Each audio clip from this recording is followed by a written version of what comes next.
Assalamualaikum warahmatullahi wabarakatuh. Halo semua, perkenalkan nama saya Anissa Raskutami dengan NIM 230905502010 dari kelas A. Di sini saya ingin menceritakan sebuah cerita singkat yang berjudul Dari Kisah Sedih ke Semangat Baru. Nah, saya adalah mahasiswa rantau di Makassar. Saya berasal dari keluarga sederhana. Sejak awal saya merantau di Makassar, saya sudah hidup dengan penuh kesederhanaan. Setiap minggu saya selalu mengandalkan kiriman uang dari orang tua saya yang bekerja sebagai petani dan pedagang di pasar. Uang yang dikirimkan saya selalu pakai untuk bayar kos, membeli kebutuhan kuliah, dan memenuhi kebutuhan sehari-hari. Meski pas-pasan, saya selalu merasa bersyukur dan berhemat. Namun, minggu-minggu berikutnya keadaan berubah. Panen di kampung kurang maksimal dan pembeli di pasar juga kurang ramai. Dan banyak pembayaran yang harus orang tua saya bayar. Akibatnya, kiriman uang mingguan yang biasa tepat waktu tidak bisa dikirim.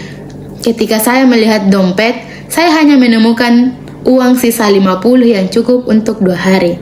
Saat itu saya merasa cemas, sedih, emosi yang campur aduk. Terus saya menenangkan diri. Namun setelah menenangkan diri, saya sadar bahwa menyerah dan merasa sedih bukanlah pilihan saat itu. Dengan tekad baru, saya memutuskan untuk bertindak. Saya menghubungi sepupu saya yang tinggal di Cendrawasih dan saya menceritakan kondisi saya yang saya hadapi saat itu. Beruntungnya, sepupu saya yang memiliki toko yang sedang berkembang membutuhkan tenaga kerja. Tanpa pikir panjang, saya menawarkan diri untuk membantu. Akhirnya saya nekat bekerja paruh waktu sebagai tukang packing barang di toko tersebut. Hari pertama terasa berat untuk saya, karena setiap pagi harus mengikuti pembelajaran kuliah di kampus, lalu sore hingga malam saya membantu packing dan menyiapkan barang pesanan. Saat itu, tubuh saya selalu terasa lemah, sering ngantuk. Ada momen di mana ketika saya kembali sedih dan marah dengan keadaan.